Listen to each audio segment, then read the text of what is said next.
Hello everyone, आप सभी लोग कैसे हैं? आशा कर रहे हैं स्वस्थ होंगे, मस्त होंगे और आप सभी लोगों की पढ़ाई बहुत ही ज़बरदस्त तरीके से चल रही होगी। मैं इसमें एंशियंट हिस्ट्री की सीरीज चला रहा हूं।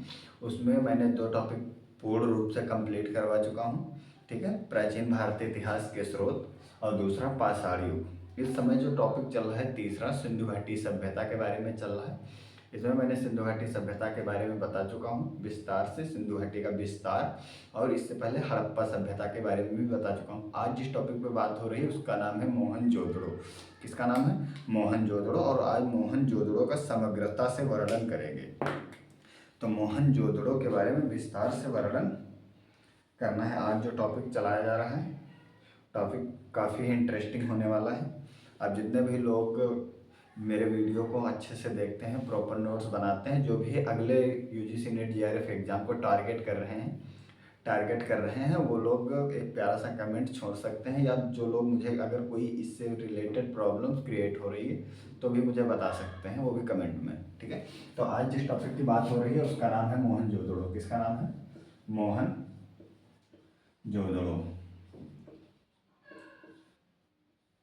ये क्या है? यह सिंधु घाटी सभ्यता का एक प्रमुख स्थल है। जो सिंधु घाटी सभ्यता में मैंने बताया था, सिंधु घाटी सभ्यता को हड़प्पा सभ्यता या मोहनजोदड़ो का पूरा स्थल भी बोला जाता है। मोहनजोदड़ो या हड़प्पा सभ्यता की घाटी का स्थल भी बोला जाता है। तो यह दूसरे टॉपिक पे बात हो रही है। दूसरा जो स्थल पड़ता है उसका नाम है मोहनजोदड़ो। इससे पहले हड़प्पा सभ्यता के बारे में, हड़प्पा स्थल के बारे में डिटेल्ड अध्ययन करवाया जा चुका है। तो आज बात चल रही है मोहनजोदड़ो की। ठीक है, तो मोहनजोदड़ो के बारे में देख लेते हैं क्या है। तो ध्यान से देखना है, मोहनजोदड़ो का शाब्दिक अर्थ क्या है। मोहनजोदड़ो का जो शाब्दिक अर्थ निकल के आता है वो उसका अर्थ है शाब्दिक शाब्दिक अर्थ जो इसका हो जाएगा वो हो जाएगा मुर्दों का टीला। शाब्दिक अर्थ क्या हो जाएगा मोहनजोदड़ो का? मुर्दों का टीला। अब बात आ रही है कि इसके लोकेशन कहाँ था। तो मोहनजोदड़ो का जो स्थान पड़ता है पाकिस्तान के सिंध प्रांत के, पाकिस्तान में एक सिंध प्रांत पड़ता है, उसके लरकाना जिले में पड़ता है। क्या है? पाकिस्तान के पाकिस्तान पाकिस्तान के सिंध प्रांत के, इसकी जो सिचुएशन है वो पाकिस्तान के सिंध प्रांत के लरकाना जिले में, प्रांत का नाम है सिंध, देश है पाकिस्तान के लरकाना जिले में, लरकाना जिले में किस नदी के किनारे स्थित है? तो सिंधु नदी के किनारे स्थित है। किसके? सिंधु नदी के दाएं तट पर। लरकाना जिले में सिंधु नदी के दाएं तट पर स्थित है। सिंधु नदी के दाएं तट पर स्थित है। सिंधु नदी के दाएं तट पर स्थित है। ये चीज समझ में आ गई होगी, दाएं तट पर स्थित है। मैंने क्या बताया? मोहनजोदड़ो जो है, मोहनजोदड़ो का शाब्दिक अर्थ होता है मुर्दों का टीला। मोहनजोदड़ो की जो लोकेशन है वो पाकिस्तान के सिंध प्रांत के, पाकिस्तान के सिंध प्रांत के लरकाना जिले में सिंधु नदी के दाएं तट पर स्थित है। क्वेश्चन यहाँ से 2-3 क्वेश्चन उठ सकते हैं। मोहनजोदड़ो का सिंधी भाषा में क्या अर्थ है, या मोहनजोदड़ो का शाब्दिक अर्थ क्या है? तो मुर्दों का टीला। दूसरा हो सकता है पाकिस्तान, मोहनजोदड़ो जो है पाकिस्तान के किस प्रांत में स्थित है? सिंध प्रांत में स्थित है। किस जिले में स्थित है? लरकाना जिले में स्थित। या सिंधु नदी के किस तट पर स्थित है? तो बाएं तट पर या दाएं तट पर? तो दाएं तट पर। ठीक है, ये चीज समझ में आ गई है सिंधु नदी का। दूसरा क्या है, ये जो है मोहनजोदड़ो जो है ये हड़प्पा सभ्यता का या सिंधु घाटी सभ्यता का सबसे बड़ा एवं नियोजित स्थल है। क्या है? सबसे बड़ा स्थल, क्षेत्रफल के हिसाब से सबसे बड़ा स्थल और नियोजित स्थल। नियोजित किस मामले में? क्योंकि यहाँ की जो इमारतें बनी थी, सड़कों की जो व्यवस्था थी, नालियों की जो व्यवस्था थी, बहुत ही सुव्यवस्थित तरीके से बनाई गई थी। ऐसी सिचुएशन जो मोहनजोदड़ो इतना वेल प्लान्ड यानी अच्छे तरीके से सुशोभित तरीके से बनाया गया था कि इसके जैसी निर्माणाकृति या योजना दुनिया के किसी अन्य देशों की सभ्यता में देखने को नहीं मिलती। जबकि इसके समकालीन जैसे मिस्र की सभ्यता थी या सुमेरियन सभ्यता थी, वहां पे इस तरह के साक्ष्य देखने को नहीं मिलते। इसलिए क्या बोला गया? सबसे बड़ा स्थल और नियोजित नगर यानी ये क्या था? सबसे बड़ा तत्कालीन समय का।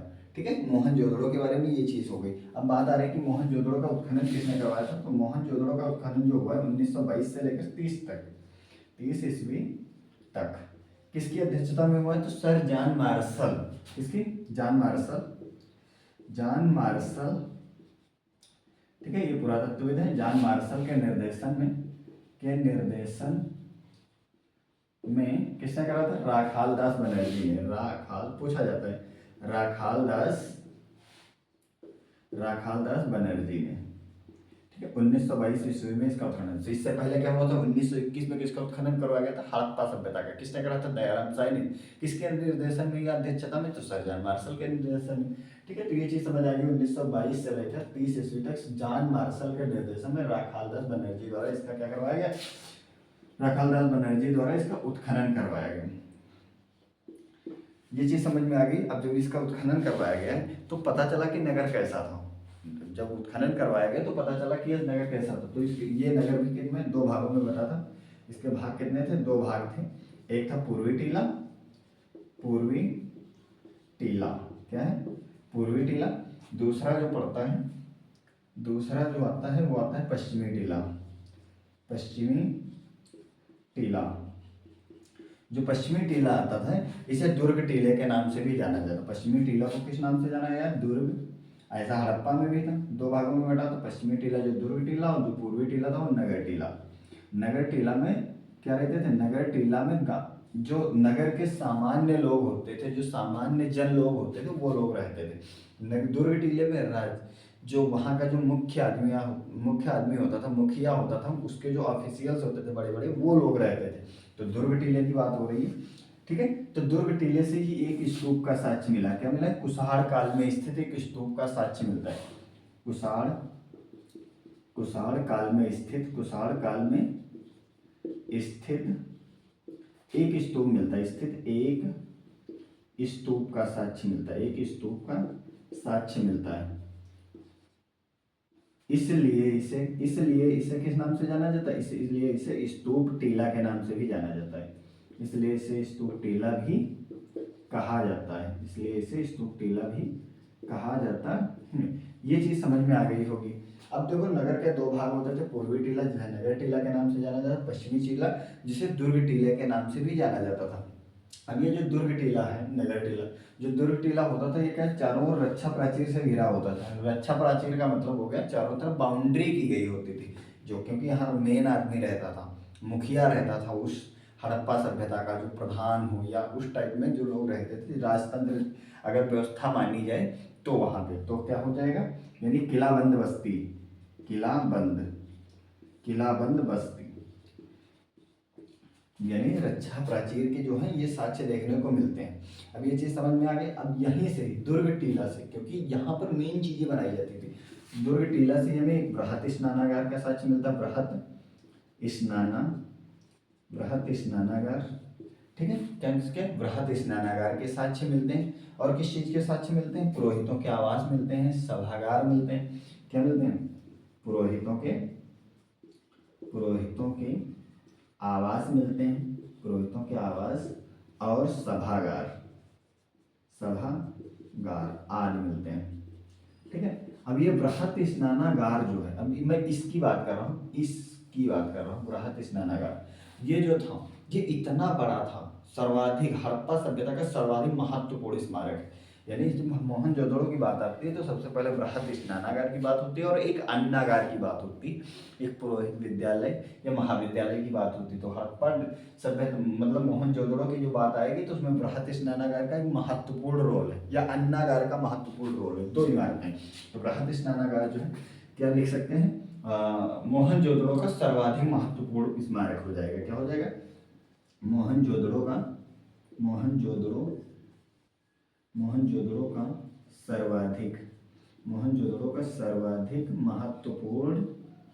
सर्वाधिक महत्वपूर्ण स्मारक हो जाएगा, ठीक है। ये चीज है, इसीलिए इसे मार्शल ने क्या कहा?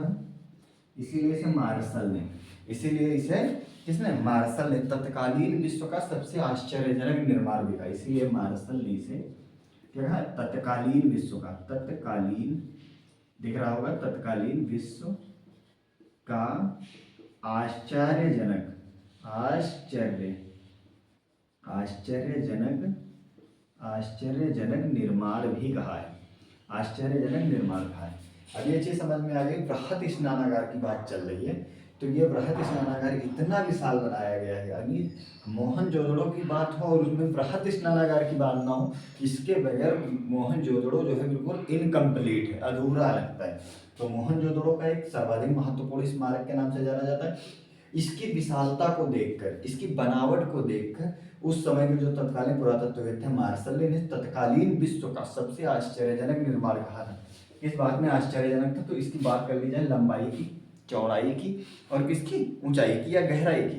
तो इसकी जो लंबाई थी 11.89 मीटर लंबा था, ठीक है। चौड़ाई की बात कर ली जाए, जो बृहत स्नानागार बना था वो 7.01 मीटर, ठीक है। और गहराई जो थी, और गहराई स्नानागार है ना बृहत स्नानागार, तो गहराई जो है वो 2.44 मीटर गहरी थी, 2.44 मीटर गहरा है, ठीक है। अब ये चीज समझ में आती है कि जो बृहद स्नानागार बना था इसकी लंबाई थी, चौड़ाई थी और गहराई जो देखने में आती थी। अब इसमें जो मान लो ये मैंने बनाया है स्नानागार, और 4 तरीके से बना देता हूँ, इस तरीके से मैंने बनाया, ठीक है। तो ये जलाशय है यहाँ पे, ये बृहद स्नानागार बना हुआ है। तो इसमें उत्तर और दक्षिण से, यह है नॉर्थ साउथ, यह है नॉर्थ, यह है साउथ, यह है वेस्ट और यह है ईस्ट, ठीक है। ये डायरेक्शन है, मान लो यहाँ पे बना हुआ है। तो इसमें जो उतरने के लिए, किसमें, जलाशय में या बृहद स्नानागार में उतरने के लिए, किसमें, नॉर्थ और साउथ से क्या लगाई गई थी, सीढ़ियां लगाई गई थी। उत्तर और दक्षिण दिशा से, क्या, उत्तर और दक्षिण दिशा से जलाशय में उतरने के लिए किसका प्रयोग किया गया था, सीढ़ियों का प्रयोग किया गया था। सीढ़ियां किसका, क्या लगाई गई थी, सीढ़ियां लगाई गई थी।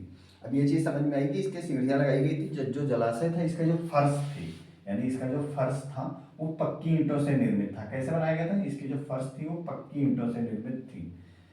जो इसकी फर्श, इसके जो फर्श की बात आ रही है वो कैसी थी, पक्की ईंटों से बनी थी, पक्की ईंटों से बनाई गई थी। किससे बनाई गई थी, पक्की ईंटों से बनाई गई थी। अब पक्की ईंटों से बनाई गई थी तो इसके पश्चिम में क्या था, कुछ कुएं बनाए गए थे। पश्चिम में, दक्षिण में, उत्तर में क्या बनाए गए थे, कुएं बनाए गए थे।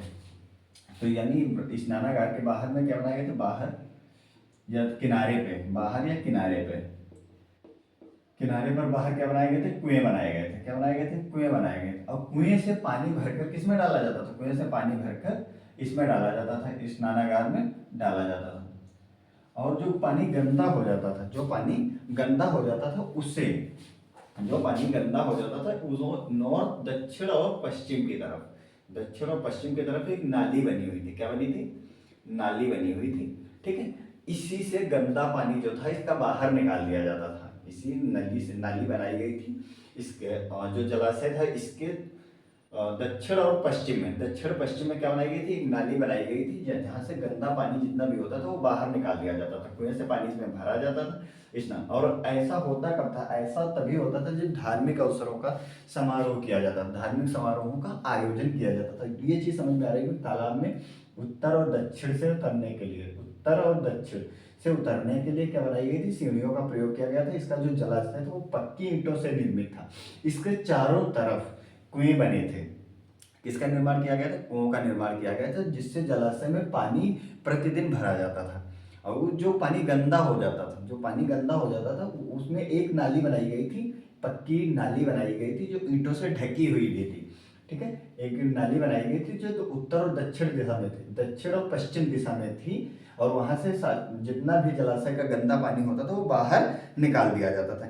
ये चीज समझ में आ गई। इसका प्रयोग जो होता था मुख्यतः धार्मिक अवसरों पर ही किया जाता था। अब बात आ रही स्नानागार के पश्चिम की। स्नानागार के पश्चिम में ही एक इमारत बनी थी जिसका नाम था अन्नागार। क्या नाम था, अन्नागार। ये जो अन्नागार है इसके पश्चिम में क्या मिलता है, एक अन्नागार का साक्ष्य मिलता है, जिसे व्हीलर महोदय ने क्या दिया, स्नानागार में निर्मित भवन मिलता है जिसे व्हीलर महोदय ने अन्नागार की उपमा दी। ये वेस्ट में पड़ता है, किस डायरेक्शन में पड़ता है, वेस्ट में पड़ता है, इसे अन्नागार। अब ये जो है तत्कालीन विश्व का यानी उस समय की जो सबसे लंबी इमारत थी, जो अन्नागार मिलता है, इसकी जो लंबाई है वो कितनी है, 45.11 मीटर है। कितनी, 45.71 मीटर लंबा है, 45.71 मीटर लंबाई है। और चौड़ाई की बात कर ली जाए तो कितना है, 15.23 मीटर है, 15.23 मीटर है। ये चीज समझ में आ गई होगी। ये जो अन्नागार बनाया गया है, अब अन्नागार के ही क्या, अन्नागार के ही उत्तर पूर्व में एक विशाल भवन का, ये जो अन्नागार बनाया गया है इसके उत्तर पूर्व में, उत्तर पूर्व में एक, यहाँ पे अगर देख लिया जाए तो उत्तर और पूर्व, हाँ ये नॉर्थ हो जाएगा, ये ईस्ट हो जाएगा। उत्तर और पूर्व में एक विशाल भवन का साक्ष्य मिलता है। क्या, एक उत्तर और पूर्व में, अन्नागार के उत्तर और पूर्व में एक विशाल भवन का साक्ष्य मिलता है जिसे महाविद्यालय या पुरोहितों के आवास की संज्ञा दी गई है। किसमें, अन्नागार के उत्तर पूर्व में, उत्तर पूर्व में एक विशाल भवन का साक्ष्य मिलता है, विशाल भवन, जिसे उस समय का क्या कहा गया, महाविद्यालय के नाम से जाना गया, जिसे उस समय के महाविद्यालय के नाम से जाना गया है। किसके, पुरोहित आवास और महाविद्यालय, जिसे पुरोहितों का आवास और महाविद्यालय, महाविद्यालय की संज्ञा दी गई है। किसकी संज्ञा दी गई, महाविद्यालय की संज्ञा दी गई। ये चीज समझ में आ रही होगी कि दुर्ग जो बना हुआ था, यानी जो नगर का जो दुर्ग बनाया गया था, दुर्ग के दक्षिण में भी एक चीज दिखाई दे रही थी, एक वर्गाकार भवन मिलता है जिसे सभा भवन, यानी दुर्ग। अब ये तो जलाशय की बात हो रही थी, ठीक है, अब बात हो रही है दुर्ग की, यानी दुर्ग था उसी में ये चीजें थी, दुर्ग के दक्षिण की ओर बात हो रही है। यानी अगर दुर्ग के दक्षिण में, दुर्ग के दक्षिण में क्या मिलता है, एक वर्गाकार भवन का साक्ष्य मिलता है, वर्गाकार भवन देखने को मिलता है जिसे सभा भवन के नाम से जाना जाता है। जिसे किस नाम से जाना जाता है, सभा भवन के नाम से जाना जाता है। दुर्ग के दक्षिण में, यानी दक्षिण दिशा की बात आए तो दुर्ग के दक्षिण दिशा में एक वर्गाकार भवन देखने को मिलता है जिसे सभा भवन के नाम से जाना जाता है। इसमें 20 चौकोर स्तंभ बनाए गए थे, यानी जो भवन बनाया गया था उसमें 20 जो खंभे होते हैं मकान को रोकने के लिए, उसमें क्या बनाया गया था, 20। इसी सभा भवन में क्या थे, 20 चौकोर स्तंभ थे, 20 चौकोर ईंटों के बने, 20 चौकोर ईंटों के बने, ईंटों से बने या ईंटों के बने, ईंटों से बने 20 चौकोर स्तंभ के साक्ष्य मिलते हैं। ठीक है, ये चीज समझ में आ गई। दूर के दक्षिण में एक वर्गाकार भवन था जिसे सभा भवन के नाम से जाना जाता था। इस सभा भवन में ईंटों से बने 20 चौकोर स्तंभ दिखाई देते थे। ये चीज समझ में आ गई। अब मोहनजोदड़ो के भवन की बात कर ली जाए तो मोहनजोदड़ो के जो भवन थे, जो भवन, ठीक है, मोहनजोदड़ो में जो भवन देखने को मिलते हैं वो बनते थे पक्की ईंटों से निर्मित होते थे। किससे बनते थे, पक्की ईंटों से, पक्की ईंटों से निर्मित भवन के साक्ष्य मिलते हैं, पक्की ईंटों से। अब जो भवन थे, ठीक है, तो भवन जो थे, भवन के छत पर जाने के लिए किसका यूज किया जाता था, सीढ़ियों का प्रयोग किया जाता था जो कि ईंटों से बनाए गए थे। जो सीढ़ियाँ बनाई गई थी भवनों की, जो सीढ़ियाँ थी वो कैसे बनी थी, पक्की ईंटों से, पक्की ईंटों से ही बनाई गई थी। ठीक है, पक्की ईंटों से बनाई गई थी। जो यहाँ के जो भवन देखने को मिलते हैं वो 2 से 3 मंजिला होते थे। भवन क्या होते थे, 2 से 3 मंजिला होते थे। भवन जो होते थे वो 2 या 3 मंजिला होते थे। ठीक है, इनकी जो छतें बनाई जाती थी, क्या, जो छतें बनाई जाती थी वो लकड़ी की दीवार, लकड़ी की बनी होती थी। यानी इनकी जो छतें होती थी, भवनों की जो छतें, वो किससे बनी होती थी, लकड़ी की बनी होती थी, लकड़ी।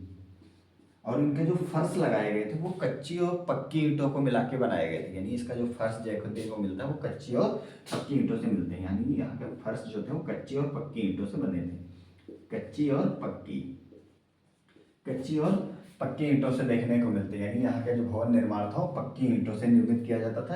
और ये मकान मुख्यतः जो है 2 से 3 मंजिला होते थे। इसकी जो छतें होती थी वो लकड़ी की बनी होती थी।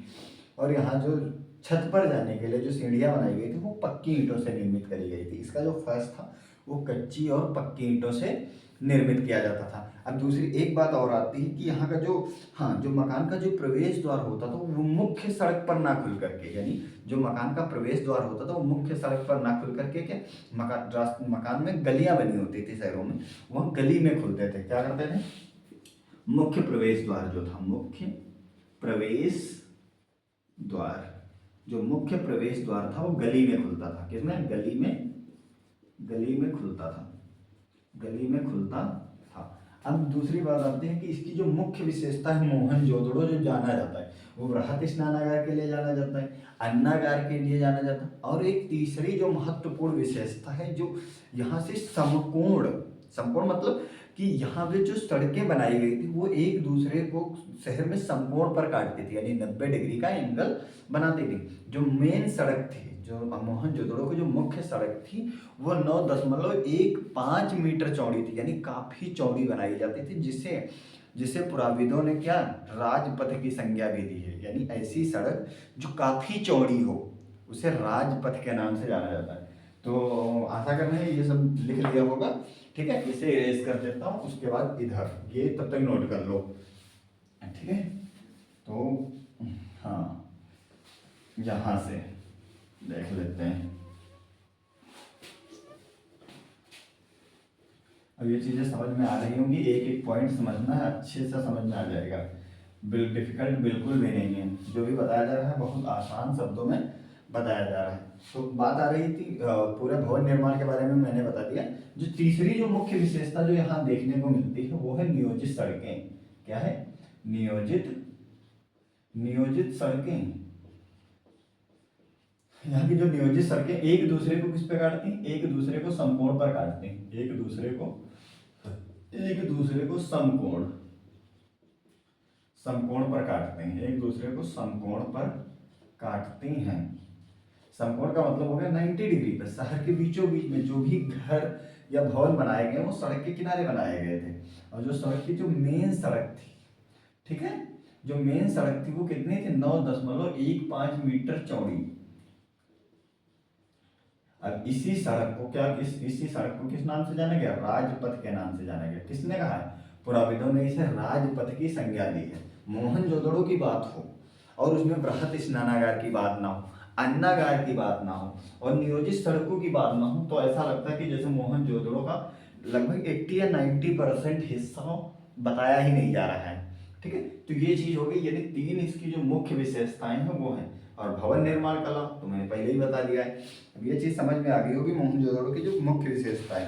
अब यहाँ से देखते हैं कि कुछ ऐसे साक्ष्य मिलते हैं जिस आधार पर, तो यहाँ पे जो साक्ष्य मिलते हैं वो देख लेते हैं कि कौन कौन से साक्ष्य जो है यहाँ पे देखने को मिलते हैं। तो सबसे पहले मिलता है नाव चित्रित मुद्रा। नाव चित्रित मुद्रा मिलता है। और किस चीज के साथ मिलते हैं? यूनिकॉर्न प्रतीक वाली 2 चांदी की मुहरें मिलती है। यूनिकॉर्न प्रतीक वाली 2 चांदी की मुहरें मिलती है। 2 चांदी की मुहरें मिलती हैं। मानव के अस्थि पंजर मिलते हैं। किसके? मानव के अस्थि पंजर मिलते हैं। मानव के अस्थि पंजर मिलते हैं। बकरे के अस्थि पंजर मिलते हैं। बकरे के अस्थि पंजर मिलते हैं, ठीक है।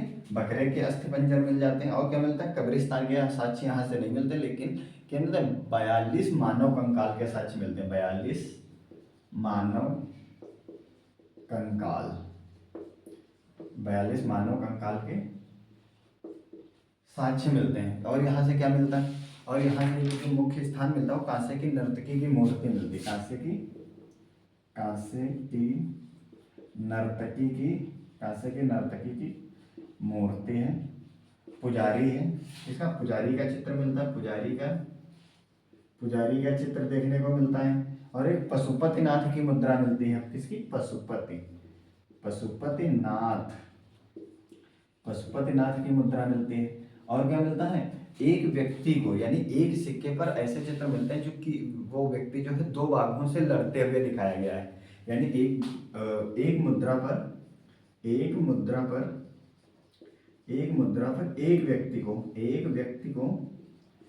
व्यक्ति को 2 बाघों से लड़ते हुए दिखाया गया। 2 बाघों से लड़ते हुए दिखाया गया। 2 बाघों से लड़ते हुए अंकित है। लड़ते हुए चित्र जो है वो अंकित करा गया है। चित्र अंकित है, ठीक है। ये चीज समझ में आ गई होगी। और यहाँ से क्या मिलता है? यहाँ से तांबे की हेयर पिन मिलती है। एक सरंगी बैल भी मिलता है। और एक चीज और है, सूती वस्त्रों के प्रमाण मिलते हैं। सोने से निर्मित वस्तुएं, क्या है? सोने से निर्मित वस्तुएं मिलती हैं। सुई मिलती है। हड्डी की सुई मिलती है। सुई किसकी? हड्डी की सुई मिल जाती है। और एक चीज और जो रहेगी, एक सरंगी बैल मिलता है। एक सरंगी, ये मोस्ट है। एक सरंगी बैल। और मोहनजोदड़ो के उत्खनन से जो मेन पॉइंट है क्या है, मोहनजोदड़ो के उत्खनन से, मोहनजोदड़ो के उत्खनन से कितने, हड़प्पा स्थल के 7 स्तर देखने को मिलते हैं, 7 स्तर मिलते हैं, यानी खुदाई से 7 स्तर, 7 लेयर्स देखने को मिलते हैं। ये चीज़ समझ में आ गई होगी मोहनजोदड़ो के बारे में। तो मैंने आज मोहनजोदड़ो के बारे में जितना भी बताया, काफ़ी बताया है, इंटरेस्टिंग होगा, डिटेल में भी बताया है। तो अब मैं इसे 5 मिनट के अंदर रिकैप कर देता हूँ। मोहनजोदड़ो का शाब्दिक जो अर्थ होता है सिंधी भाषा में, उसका शाब्दिक अर्थ होता है मुर्दों का टीला। ठीक है। दूसरी बात आती है कि मोहनजोदड़ो जो स्थित है पाकिस्तान के सिंध प्रांत के, पाकिस्तान के सिंध प्रांत के लरकाना जिले में सिंधु नदी के दाएं तट पर स्थित है।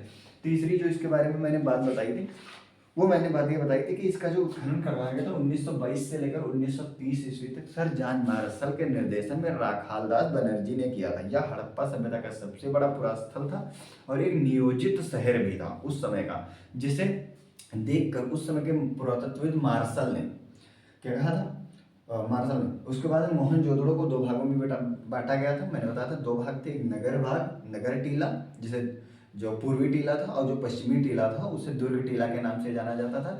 दुर्ग टीला को में बहुत कुशहार काल से बनाए एक स्तूप का साक्ष्य मिलता है, इसलिए इसे स्तूप टीला भी कहा जाता है। किसको, मोहनजोदड़ो को। ठीक है, ये चीज़ समझ में आई दुर्ग टीले को। अब मैंने बताया था कि यहाँ से ही, यानी स्तूप या दुर्ग टीले से ही किसके साक्ष्य मिलते, बृहत स्नानागार के साक्ष्य मिलते हैं, आप पुरोहितों के आवास के साक्ष्य मिलते हैं, सभा भवन के साक्ष्य मिलते हैं। बृहत स्नानागार के बारे में बताया कि बृहत स्नानागार जो था उस समय का तत्कालीन विश्व का, यानी मोहनजोदड़ो की सर्वाधिक महत्वपूर्ण स्मारक थी। ठीक है, इसे उस समय के पुरातत्वविद मार्शल ने तत्कालीन विश्व का सबसे आश्चर्यजनक निर्माण कहा था। उसकी लंबाई की बात करी थी तो 11.89 मीटर, चौड़ाई 7.01 मीटर और गहराई जो बताई गई थी 2.44 मीटर। उसके उत्तर दक्षिण दिशा में, यानी जो बृहत स्नानागार था, जो ये बृहत स्नानागार बना था, इसमें उत्तर और दक्षिण से उतरने के लिए, जलाशय में जाने के लिए सीढ़ियों का प्रयोग किया गया था, जो कि ईंटों से बनी हुई थी। इसकी जो फर्श थी वो पक्की ईंटों से निर्मित करी गई थी। ठीक है, इसके जो किनारे चारों साइड में क्या बनाए गए थे, कुएं बनाए गए थे, जिससे कि जलाशय में पानी का भराव किया जा सके। और ऐसा होता तभी था जब धार्मिक अवसरों का आयोजन किया जाता था। उसके जलाशय के उत्तर पश्चिम में एक नाली बनाई गई थी, जो दक्षिण और पश्चिम में थी। दक्षिण और पश्चिम में जहाँ से जलाशय का सारा गंदा पानी जो था निकाल दिया जाता था, बाहर निकाल दिया जाता था। जलाशय के पश्चिम में ही एक अन्नागार का साक्ष्य मिलता है, जिसकी लंबाई 45.71 मीटर, चौड़ाई 15.23 मीटर देखने को मिलती है। उत्तर पूर्व में विशाल भवन, उत्तर और पूर्व में, यानी सभा भवन के उत्तर पूर्व में एक विशाल भवन, जिसमें विशाल भवन का साक्ष्य मिलता है, जिसे पुरोहित आवास और महाविद्यालय की संज्ञा दी थी किसने, व्हीलर महोदय ने। इसी दुर्ग के दक्षिण में, यानी जो पूरा दुर्ग था, दुर्ग के अंदर ही ये चीजें दिखाई देती। दुर्ग के दक्षिण में एक वर्गाकार भवन मिलता है, जिसे सभा भवन के नाम से जाना जाता था, जो कि ईंटों से बना था। ईंटों से बने 20 चौकोर स्तंभ थे उस सभा भवन को रोकने के लिए। ठीक है, उसके बाद मैंने बताया कि अगर सिंधु हड़प्पा मोहनजोदड़ो की बात चल रही है और वहाँ पे भवनों के निर्माण के बारे में ना बताया जाए तो ऐसा लगता है कि जैसे कोई सभ्यता थी ही नहीं। तो मैंने बताया कि जो भवन था, वहाँ का जो भवन निर्माण का स्ट्रक्चर था वो पक्की ईंटों से निर्मित था। जो सीढ़ियाँ बनाई गई थी छत पर जाने के लिए वो पक्की ईंटों से निर्मित होती थी। मकान मुख्यतः 2 से 3 मंजिला होते थे। मकान मुख्यतः 2 से 3 मंजिले होते थे। यहाँ की जो छतें बनाई गई थी वो लकड़ी की बनी होती थी। इसके जो फर्श थे वो कच्ची और पक्की ईंटों से मिलाकर बनाए गए थे। जो भवन था उसका जो मुख्य प्रवेश द्वार जो होता था वो मुख्य सड़क पर ना होकर गली में खुलता था। ठीक है, यहाँ और तीसरी जो इसकी मुख्य विशेषता है वो है यहाँ की नियोजित सड़कें, जो एक दूसरे को शहर के बीचों बीच में समकोण पर काटती थी। जो मुख्य सड़क थी उसकी जो चौड़ाई थी वो 9.15 मीटर चौड़ाई थी, जिसे पुराविदों ने, उस समय के तत्कालीन पुराविदों ने राजपथ की संज्ञा दी। अगर बात कर ली जाए यहाँ जो साक्ष्य मिलते हैं तो नाव चित्रित मुद्रा का साक्ष्य मिलता है, यूनिकॉर्न प्रतीक वाली 2 चांदी की मोहरें मिलती हैं, मानव के अस्थिपंजर मिलते हैं, बकरे के अस्थिपंजर मिलते हैं, 42 मानव कंकाल के साक्ष्य मिलते हैं। जबकि यहाँ से कब्रिस्तान को कोई भी साक्ष्य नहीं मिलता। ये याद रखना कि यहाँ से कब्रिस्तान का साक्ष्य नहीं मिलता, लेकिन यहाँ से 42 मानव कंकाल के साक्ष्य मिलते हैं। कांसे की नर्तकी देखा ही होगा चित्रों में, पुजारी का चित्र मिलता है, पशुपतिनाथ की मुद्रा मिलती है। एक मुद्रा पर एक व्यक्ति को 2 भागों से लड़ते हुए अंकित किया गया।